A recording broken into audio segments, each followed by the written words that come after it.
Le totem, décliné d'une île à l'autre. C'est Denise Tiavoine, originaire de Puebo, qui est à l'origine de ce projet. Il y a 2 ans, elle avait déjà réalisé une exposition sur cette même thématique. Cette année, pour poursuivre le concept, elle s'entoure de 2 autres artistes océaniennes avec un objectif en tête, valoriser la création dans la région Pacifique.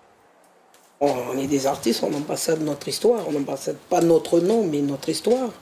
On montre qu'on existe quelque part, c'est-à-dire que ce soit à Fidji ou à Vanuatu, on a déjà des bons parcours dans le Pacifique, donc c'est bien de se rencontrer et faire des projets en petits groupes.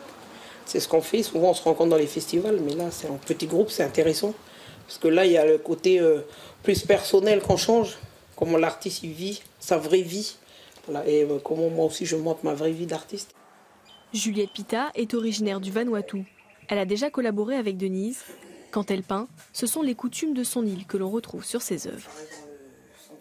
Là, je travaille sur papier bambou.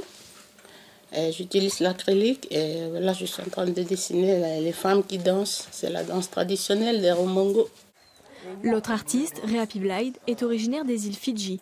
Sous ses doigts, ses toiles abstraites prennent vie. Elle les qualifie elle-même de représentation de ses sensations spirituelles. J'ai appris beaucoup depuis que je suis venue ici, car je vois leur travail. C'est très similaire. Les totems de la plupart des pays mélanésiens se ressemblent. Cela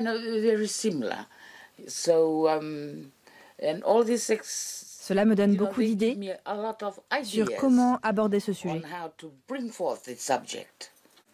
Dans le futur, les 3 artistes envisagent d'exporter leur projet aux îles Fidji. En attendant, leur exposition Totem 2 sera visible au Dock socioculturel de Païta jusqu'à la mi-octobre.